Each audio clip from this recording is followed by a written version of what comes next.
আসসালামু আলাইকুম রহমতুল্লাহ। সম্মানিত দর্শক ও শ্রোতা, আমাদের কার্যক্রমের মধ্যে এটিও একটি যে ছাত্ররা বিভিন্ন বক্তব্য বিভিন্ন ভাষায় মুখস্থ করবে, তারা প্রস্তুতি নেবে এবং উপস্থাপন করবে।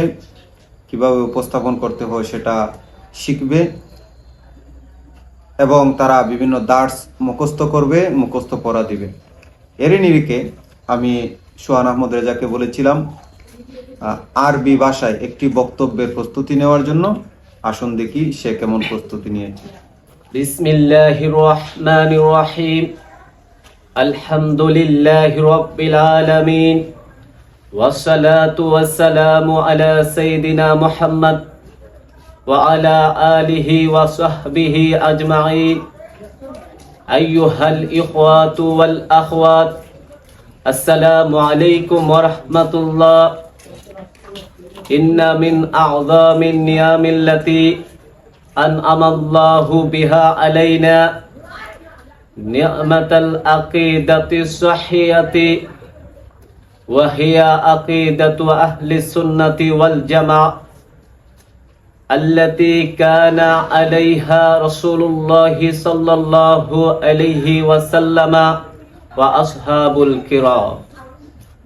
আল-আকিদাতুস সহিহাতু হিয়া আসাসুদ্দীন ওয়া বিহা ইয়াসিহুল ঈমান ওয়া তুকবালুল আ'মাল।